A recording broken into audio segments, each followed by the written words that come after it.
to our channel! So, today is Saturday and ngayon ang aming IELTS day! Yes, that is true.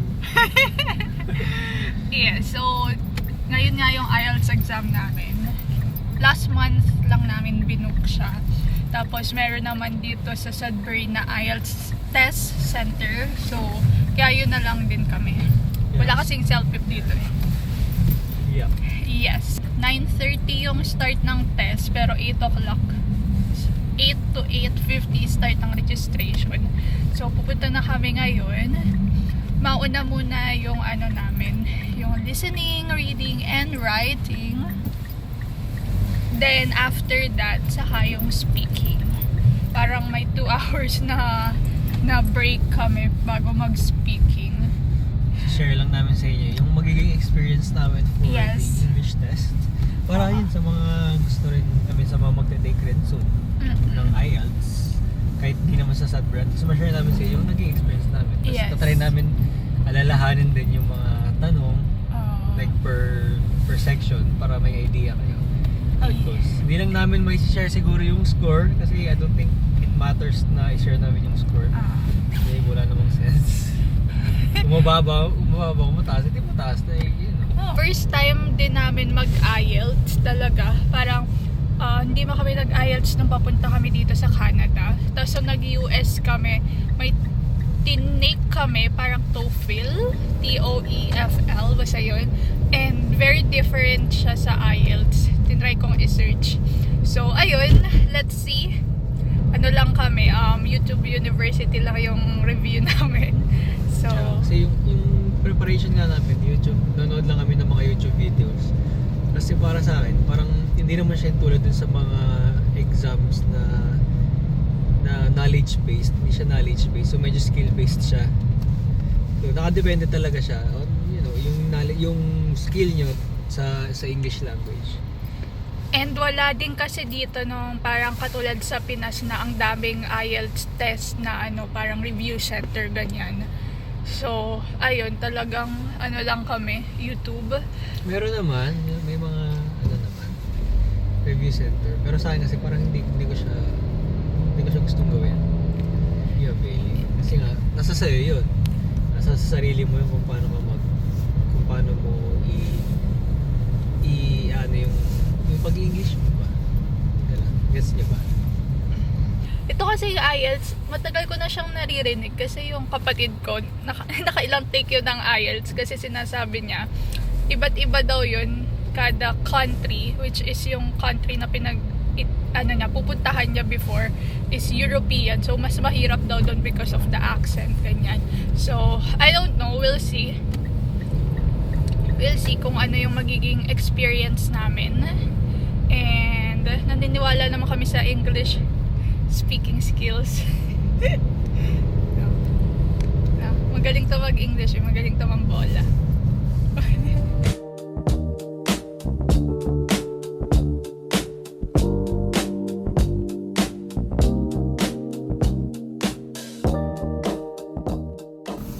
Hey guys, tapos na kami sa listening, reading, and writing.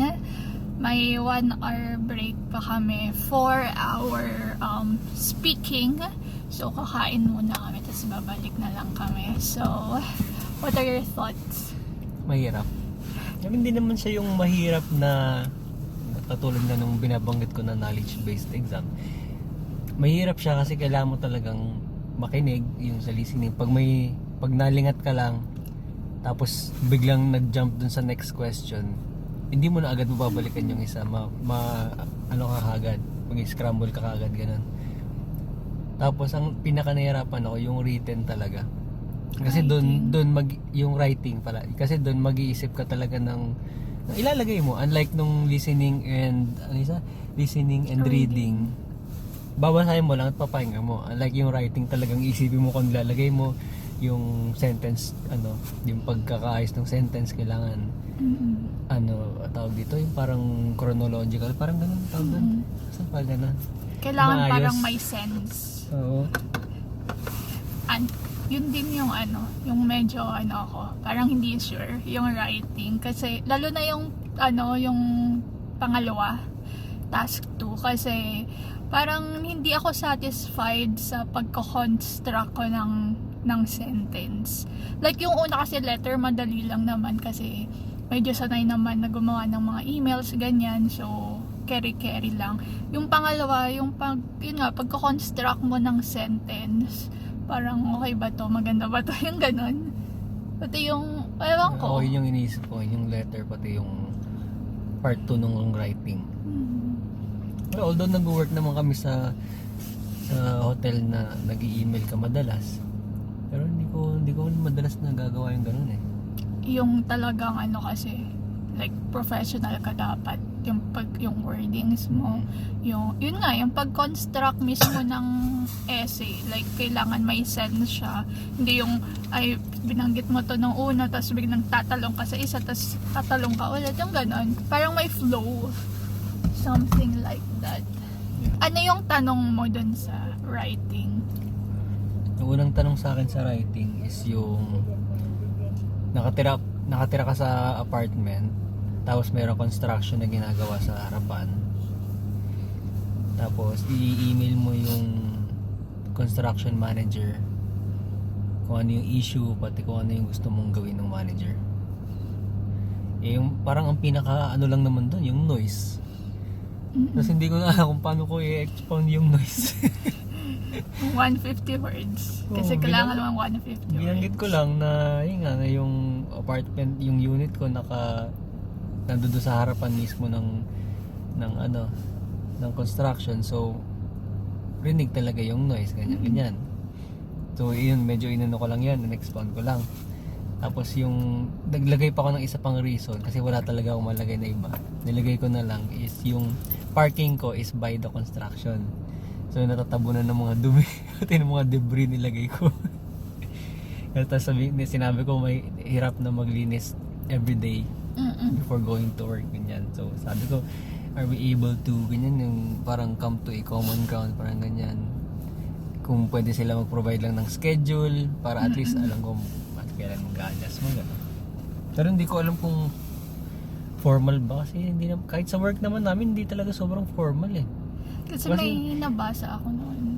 Hindi, I mean yung alam na, yung nabasa mo, alam ko, yung ibig ko sabihin hindi naman talaga formal palagi yung pag-email natin kaya wala tayong experience na to use formal words ba. Yung pangalawa, yung task 2 mo. Task 2 ko is about marriage. Sabi, yung mga tao daw nag-i-spend ng malaki sa wedding celebration. Tapos nakalagay doon parang agree ka ba or disagree, ganyan. Just explain both ways and your opinion, ganun. Naka 250 words ka naman. Nung bandang huli na 200 pa lang ako, parang 10 minutes na lang ganun. Dapat nag-review na ako na ito eh. Tapos may nabasa rin ako sa baba ng tanong na parang explain, parang from your own knowledge and experience. So in-explain ko na lang yung sa amin. So hindi ko alam kung kailangan formal kasi ang hirap kasi isipin mo pa yung form of ng yung paragraph mo na kailangan formal words, hindi naman. Ginawa ko kung ano lang talagang naisip ko kasi end of the day, tinetesting naman yan, ikaw hindi yung hindi yung parang pagiging hindi ko ma-explain. May dalawang task sa writing. Yung task 1 nga is gawa ka lang ng letter which is 150 words minimum. Tapos yung task 2 is 250 words. Tapos mas mataas yung percentage ng score sa task 2. Kaya yun yung medyo mahirap na part for me din. Yung task 1 ko, gawa lang ako letter for cafeteria sa work. Is isasara na yung staff cafeteria. Tapos parang against ako doon. So magbigay ako ng reason bakit parang ba't against ako doon, yung ganon. Tapos yung task 2 ko is about kids daw nowadays is hindi na healthy and hindi na fit unlike before. Ano daw yung reasons, ano daw yung pwedeng gawin para ma-resolve yung issue na yun. So, ayun. Na-meet ko naman yung required words. Kaya lang hindi talaga ako satisfied dun sa pag ano ko nga ng As iba-iba ng pala yun, sentences. Iba-iba kada student, kada test Yeah. taker ng questions. Even reading and listening, magkakaiba talaga. Yeah. Para sa akin nga, mas madali yung writing, mas madaling gawa ng paraan yung writing niya, yung nakuha niyang topic. Kasi mas madami madaling, masasabi. mas madami ka masasabi. Yeah, unlike dun sa akin, parang straightforward lang naman na magtipid or gumastos. Parang yun lang yung masasabi mo, bakit ka magtitipid, bakit ka gagastos. Unlike sa kanya, Tradition. Lagay mo. unlike sa kanya, anong tawag dito? Anong tanong nga? Yung bakit mas Ba't ba't hindi na healthy? healthy. O, pwede mong tukuyin yung technology, yung tablet na lang sila, hindi sila Yeah. nag-exercise. Or yung pagkain, yung availability ng pagkain sa lugar, yung mga ganun. Yeah. Madali na lang, madaling pahabain. Ang ginawa kong reason is yun nga na na sila, parang tutok na sila sa technology. Like kahit paglabas wala na, which is hindi na nakuha ng direct vitamin, something like that. Tapos yung isa is ang dami na ngayong pagkain na sobrang ma-preservative, ganyan. Ayun, so far okay naman.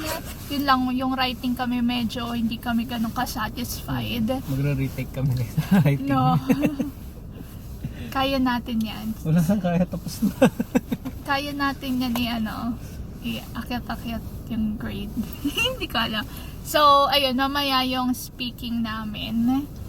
Di bahala na yun. Yeah. So, ang result pa is next week. So, ayun. Manguulit ako, guys. So, tapos na yung speaking namin. Nauna ako, tapos siya yung sunod. Kinabahan ako. Hindi naman, feeling ko hindi naman sabi. Hindi kasi ako, nung nasa labas pa lang, hindi naman ako kinakabahan. Parang wala pa ako nag-feel na tense. Pero nung nandoon ka, nung lumabas na sa screen yung kakausapin mo, ito mukhang mukhang strict to yung itsura niya eh. Matanda, puti. Nasa naman yun, parang wala siyang ginagawa sa buhay kundi Maging interviewer ng IELTS. Kinabahan ako agad. Yung ano ba yung mga unang tanong sa akin? Hindi ko na maalala kasi na-overwhelm ako bigla eh. Yung sa akin, like yung first, ito ba tayo? Ito tayo pala. Yung first, part, yung about myself. Tinanong lang sa akin kung nag-aaral ba ako, nag-work, ganyan.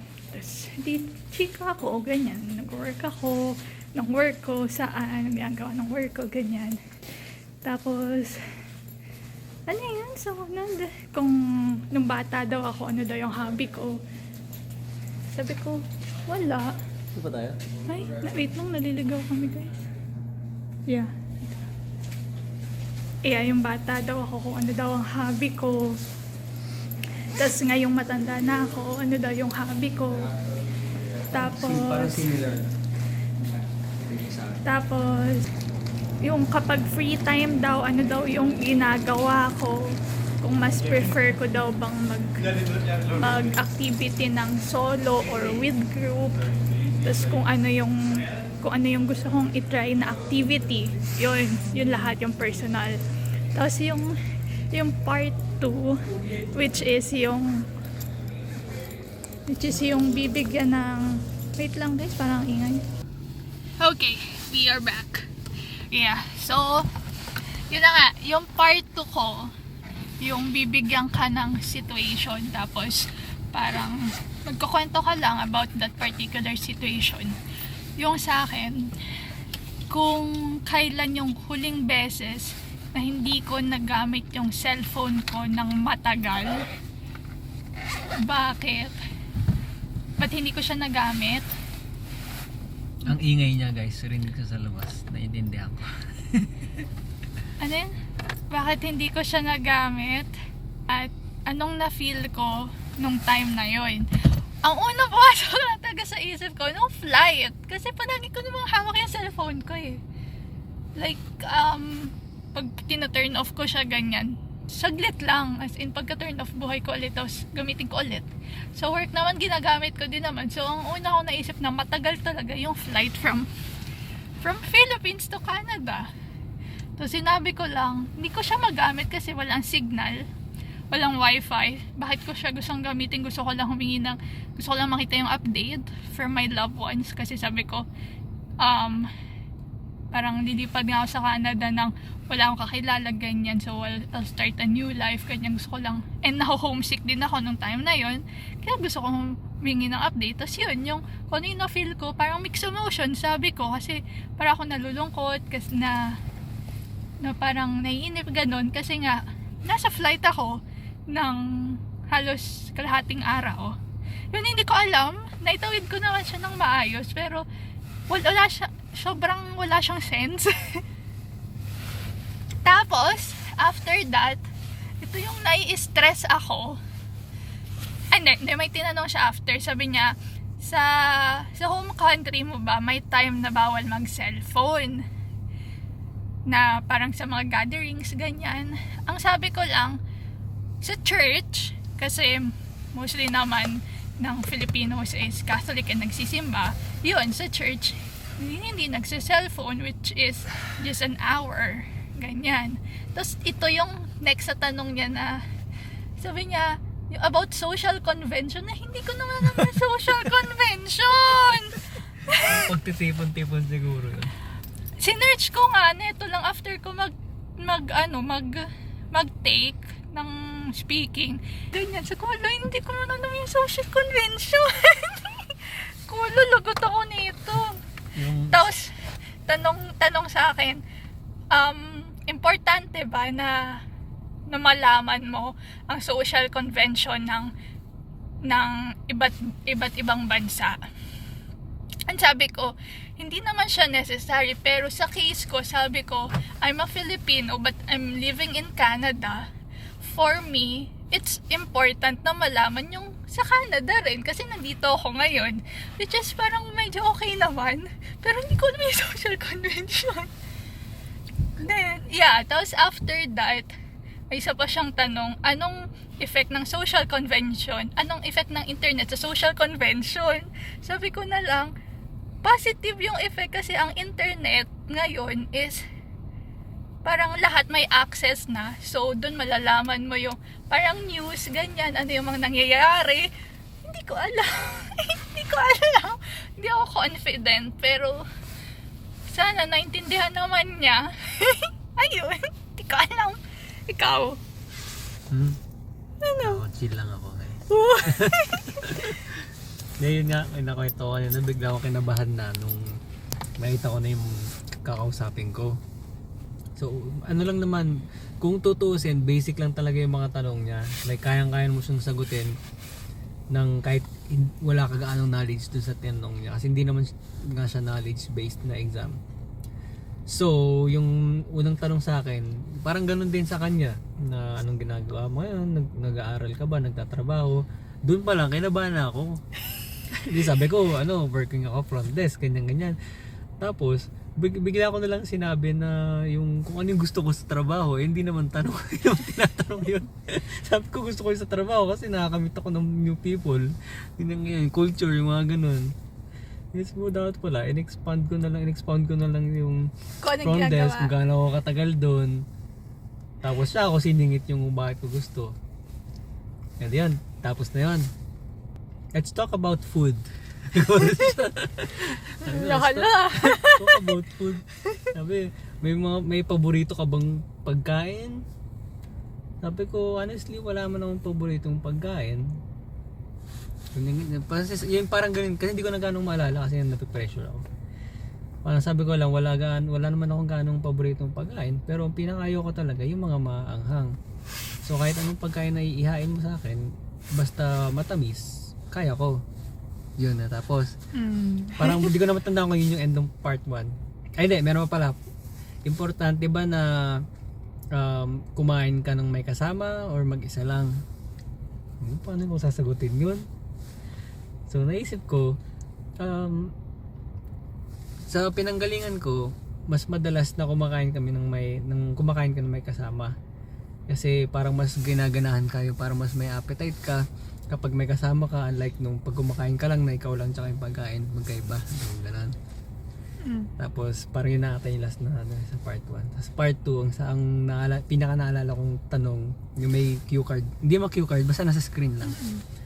Sabi lang, meron bang famous person na gusto mong ma-meet? Sino? Parang who is this person?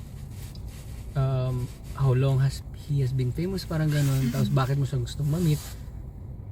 Kung pinaka naisip, si Deadpool. Yun, naisip ko din yun. Sasabihin niya ngayon.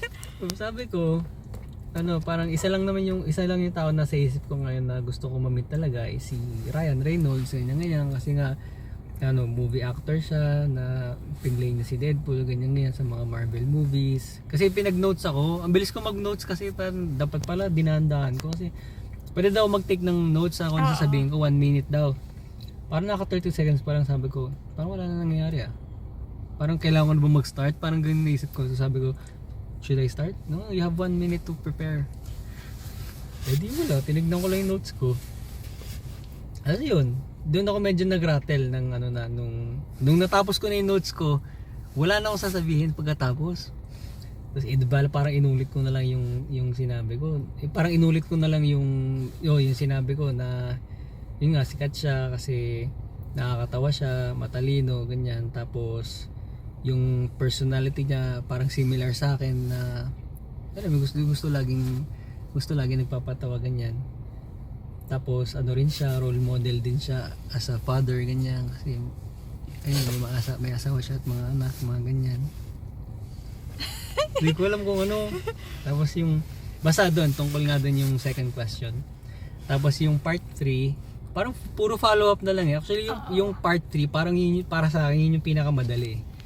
Kung niya, social convention. Kung i-compare niyo sa akin sa exam ko ngayon, parang yung part 3 yung pinakamadali kung titignan mo kung isusumahin mo yung lahat ng tanong bukod sa introduction. Yung part 3 nga ng mga tanong, parang follow up questions lang siya sa part 2. Na same. Parang tungkol sa pagiging famous nga. Sabi niya, ikaw ba gusto mo ba maging sa tingin mo ba yung mga tao bakit nila gusto maging famous? Sabi ko, unang reason is syempre is monetary. Diba? Kaya maraming tao na gustong sumikat para magkapera kasi yung mga nakikita nila sa TV or sa mga movies, akala nila mabilis kumita ng pera pagka sikat ka. Tapos nag-follow up question siya. Parang ini-interrupt niya na ako Ini-interrupt niya na ako Nangkakat na siya. Tapos naguguluhan na Sabi mo, naguguluhan na ako, guys. Yung ba yung mga tao gusto nilang sumikat kapag alam nilang hindi magkakapera o yung sinabi kong reason? So sabi ko honestly, hindi. Kasi most of the people nga gusto nilang kumita para parang hindi naman lahat ng tao gusto lang sumikat. Pero meron ngang mga meron pala ko na. meron mga tao na sumisikat although hindi nila ina-expect na magkakapera sila. Sabi ko like yung mga scientist, yung mga geologist, pag nakaka-discover naman sila, hindi naman nila intention magkapera nun. Tapos sumunod na yung tanong niya dun sa bata pala. Na yung role model nga daw na kailangan ba sikat. So sabi ko sa kanya, since yung magdi-disagree doon sa unang sinabi, so ngayon papanigan ko ngayon yung sikat. Kasi pagka yung role model mo parang hindi sikat, parang yung credibility niya hindi okay, parang ganun na say for example na may ina-idol ako na hindi naman sikat, so paano ko masasabing okay siyang role model, unlike kapag sikat na siya in a good way, parang ganun. Tanong niya, mabilis lang parang wala pang 20 minutes, 16-17 minutes lang. Hindi Ano ba? 3 ka pumasok, 3:30 ka na lumabas. Kasi matagal yung setup. Matagal yung inintay ko pagkatapos. 16-17 minutes nga lang inurasan ko Tapos sabi dun sa screen, stay ka lang daw dun until may dumating na invigilator o yung nag-handle na exam. So nagstay ako. Kasi yung kasabay mo, lumabas na. Tapos ba't wala pa ito? Mabilis lang yun sa akin talaga. Feeling ko same kami ng interviewer. Naalala ko Donald yung pangalan niya. Sabi niya sa kanya Michael. Michael Collins, para Michael something. Donald Michael. Donald Michael. I don't know. McDonald. Basta yun. Ayun. Sabi naman, Feeling ko guys, uulit kami. no? Tingnan muna natin. Sobrang hindi ako satisfied. Although hindi ko na alam kung paano ka talaga magpe-prepare sa ganung exam kasi based nga siya sa experience mo, hindi sa alam mo. Pati ang sabi naman nga daw kasi, yung sinasabi mo sa IELTS speaking, wala silang paalam kung totoo yan o hindi. Yun Wait lang, hanggat maayos yung pagkaka-deliver mo na naiintindihan ka niya. Yun pa, hindi mo na maiisip yan pag nandoon ka na kahit na anong sabihin ko, hindi naman importante. Siyempre maiisip Social mo, convention. maiisip mo yung factual, di ba? Maiisip mo yung factual, tapos mas magiging conscious ka pa habang nag-iisip ka. Unlike pag nakikipag-usap lang kami sa hotel, hindi naman kami dinajudge. Yeah, kasi nung pagtatanong sa akin talaga nung social convention, guys, kinabahan ako. Sabi ko, shit, hindi ko alam. Ano ba yun? Ano ba yung convention na yan? So, pinaligoy-ligoy ko na lang. So, bahala na. Oo rin. Tapos, yun nga, nung tapos na exam, na-realize, parang bilis ko magsalita. Ganun kasi ako pag pag nandoon ako sa intense na situation, pag yung nape-pressure ako, parang ang bilis ko magsalita na hindi na ako gaano nag-iisip. Ayun. Anyway, yun ang aming speaking. Yun ang aming speaking experience and questions. Para sa akin, ang pinakamadaling exam is yung listening talaga. Yeah, listening. Tapos yung reading, kaya lang Medyo naman siya naging mahirap dahil din sa'yo. Dahil din sa atin. confusing. Dahil din sa atin kasi nag-overthink tayo kasi ang dami mong babasahin. Tapos siyempre may mga distractors pa. Tapos may time ka pa para mag-isip. Unlike pag listening, nagsasagot ka habang nakikinig. Ako kasi, kinabahan talaga ako. Kinakabahan ako bago kami mag-take sa reading kasi, gusto ko, binabasa ko ulit. Di ba, time pressured nga. Pero itong reading kanina, in fairness, natapos ko naman siya ng hindi ko naubos yung oras. So, listening yung pinaka okay for us, then I think is reading. Yes, pirate din parang ganun nga. Listening, reading, tapos writing tsaka speaking yung medyo nanggalangan. Kasi doon mo talaga ibubuhos yung laman ng utak mo eh. Unlike listening and reading, nandiyan na yung sagot eh. Kailangan mo na lang mag-focus. Yeah. So ayun guys, part 2 neto, nandito ulit kami magtitikot. Well, hope for the best naman. Well, ganun talaga. Pero feeling ko naman kung mag-take nga kami ulit, mas okay na kasi alam na namin what to expect. Although marami namang mga YouTube videos dyan na sasabihin sa'yo kung ano yung flow ng exam. Yeah. Iba pa rin pag nag-exam ka na. Yeah. Ang hirap maging relax. Kung magta-take kami, for sure, para lang talaga na mapataas ang grades. Ayun. Tapos add ko lang din. Hirap pa din ako ngayon sa pakiramdam ko kasi galing akong night audit. Tapos nag-day shift.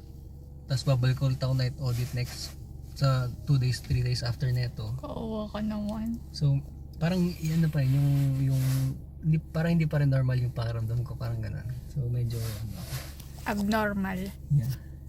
Isa siyang abnormal na tao. Do you want Starbucks? Wala akong money. I'll treat you.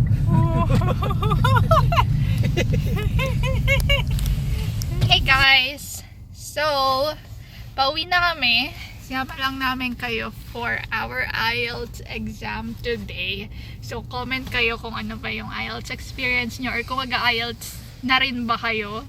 Sana ay kahit pa paano nakatulong yung mga pag-share namin ng questions sa amin. And comment din kayo kung may mga masasabi ba kayo sa mga sagot namin. Well, anyway, yes. Thank you for watching, guys. Until next time.